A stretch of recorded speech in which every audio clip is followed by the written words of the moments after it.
कि जब भगवान 5 जगह मांगने आए थे कौरवों से, तो कहा था कि 5 जगह दे दो, पांडव आराम से रहेंगे, तुम आराम से रहना, कोई झगड़ा, कोई विवाद, कोई युद्ध नहीं हुआ। तो शकुनी ने दुर्योधन को कहा कि सुयोधन से बंदी बना लो, ये उनका फेवर लेके आया। दुर्योधन ने ऐलान कर दिया कि बंदी बना लो। अब ठाकुर जी को कौन बंदी बना सकता है? तो पहली बार ठाकुर जी ने अपने जीवन काल में पहली बार वो ऊर्जा दिखाई थी, वो लाइट दिखाई थी कि मैं हूं।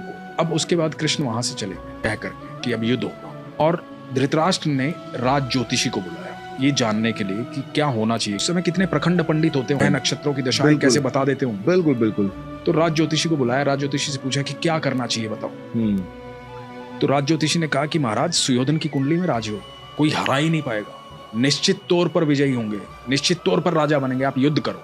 और सिर्फ इस बात पर युद्ध का ऐलान हो और युद्ध शुरू हुआ। जब युद्ध शुरू हुआ तो उसके बाद 3 दिन बीते, कौरव हारने लगे थे। तो राज ज्योतिषी को फिर से बुलाया धृतराष्ट्र ने और कहा कि ये क्या चल रहा है। बोला महाराज मैंने परिणाम की बात की है, अभी तो युद्ध शुरू हुआ है, परिणाम जो होगा उसमें सुयोधन राजा बनेगा, सुयोधन विजयी होगा, आप राज तिलक की तैयारी कीजिए। ठीक है। धृतराष्ट्र लगातार चिंता में था। 8 दिन बीत गए, आधी सेना निपट गई थी कौरवों की। अब ये दिखाई दे रहा था साफ साफ कि कौरव हार जाएंगे, पांडव जीतेंगे। तो फिर से बुलाया गया राज ज्योतिषी को। धृतराष्ट्र बैठे हुए हैं, महात्मा विदुर बैठे हुए हैं, और राज ज्योतिषी को पूछा गया कि भाई ये क्या हो रहा है।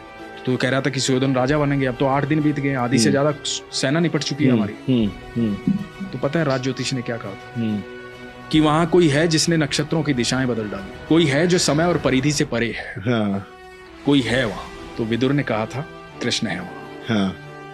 तो जिसके साथ कृष्ण होते हैं ना, अनंत ब्रह्मांड के सारे नक्षत्र, सारे ग्रह उनके चरणों में हैं। बिल्कुल।